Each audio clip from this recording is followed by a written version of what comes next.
Yesterday's prophecies, today's headlines. This is the Hal Lindsey Report. And now, Hal Lindsey. Good evening. Welcome to the Hal Lindsey Report. Jews have lived in Jerusalem for over 3,000 years, but the European Union recently issued a report that calls the presence of the Jews in eastern part of the city provocative, illegal, and the greatest threat to peace in the region.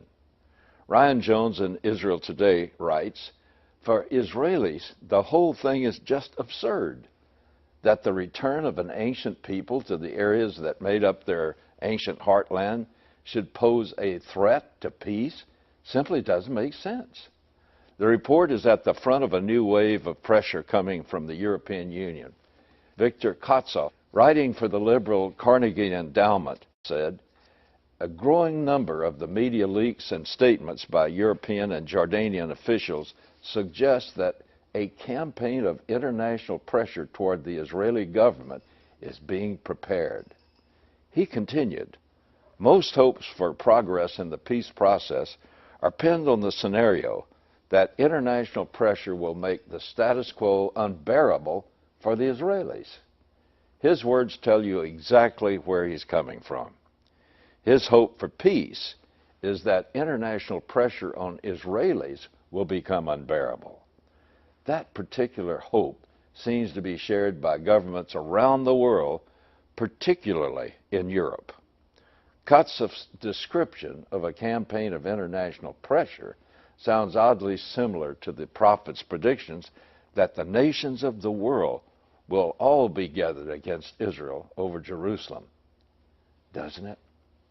Israel's left-leaning Tzipi Livni, a former interim prime minister and now the head of Hatnoah party, has agreed to serve as justice minister in Prime Minister Benjamin Netanyahu's new coalition government. That puts her in charge of the Israeli-Palestinian peace process. Last month, she said, "In March, the world will present us with a peace plan. Either it will be forced upon us, or we'll come up with our own plan." The world presenting Israel with a peace plan in March and possibly forcing it on the Israelis may be a reference to a planned visit to Israel this month by the President of the United States. There has been a great deal of discussion over the purpose of President Obama's proposed journey to Israel.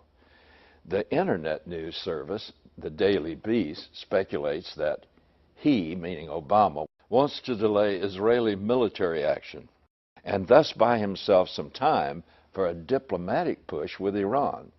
He wants to enlist Israel's help in a push to end the Syrian civil war, and he wants to end Republicans' snickering that he hasn't visited the Jewish state.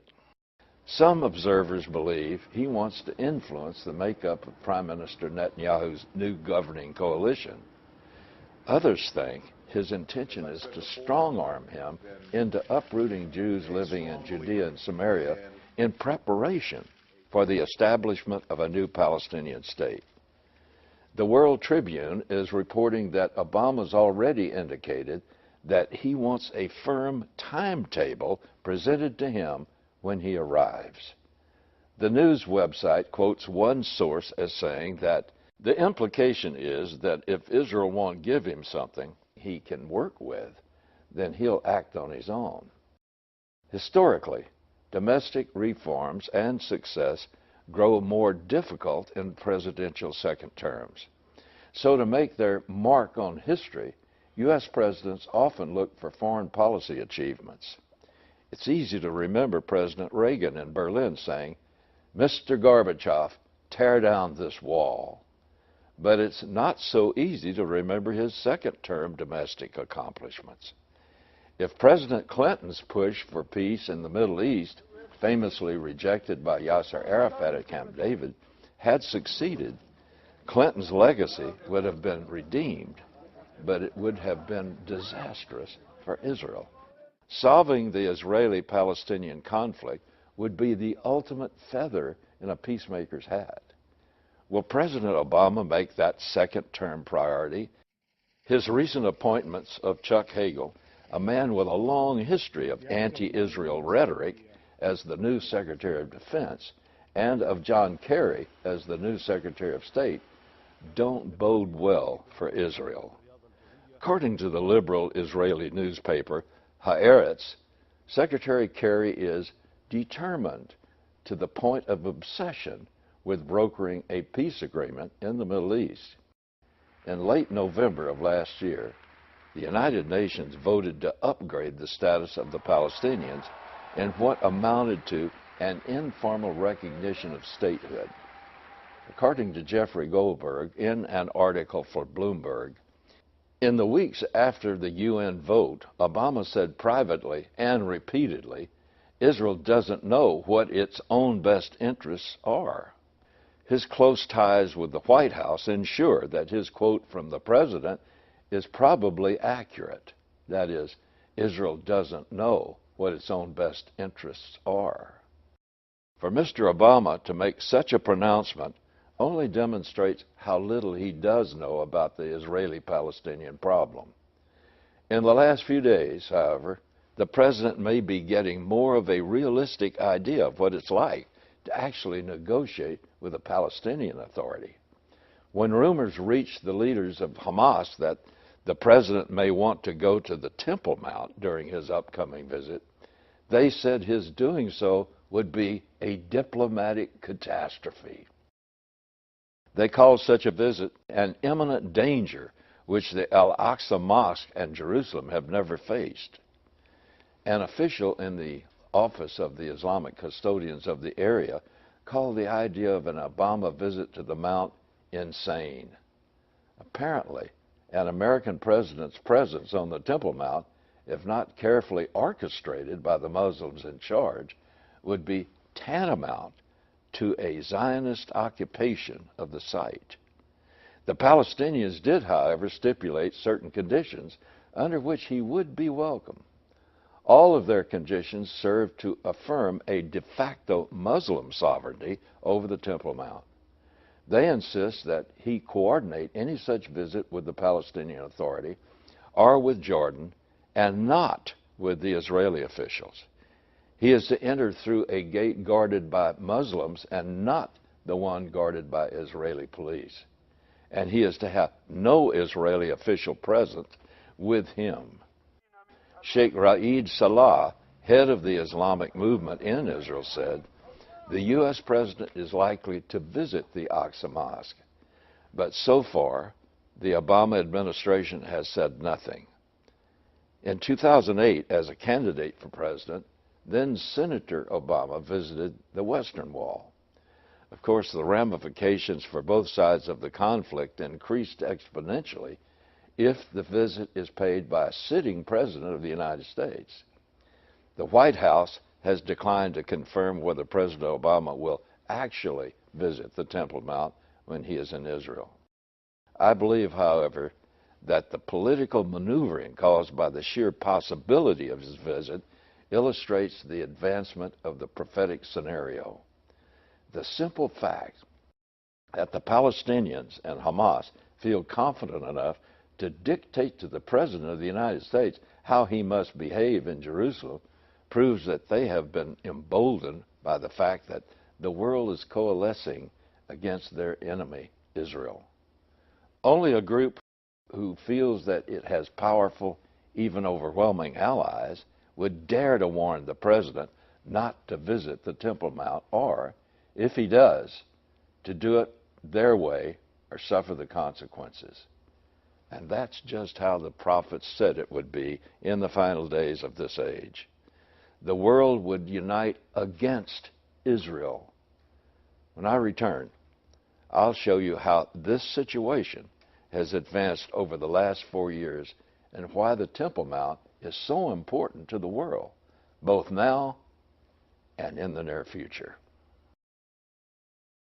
Each week on the Hal Lindsey Report, I try to show you how today's events are bringing to life the predictions of the ancient prophets.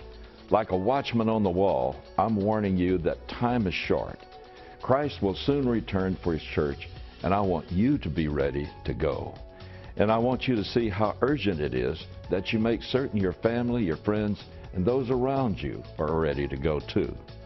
Please help me continue this work and help me take the necessary steps to broadcast the Hal Lindsey Report into more homes in America. I need your help now more than ever before.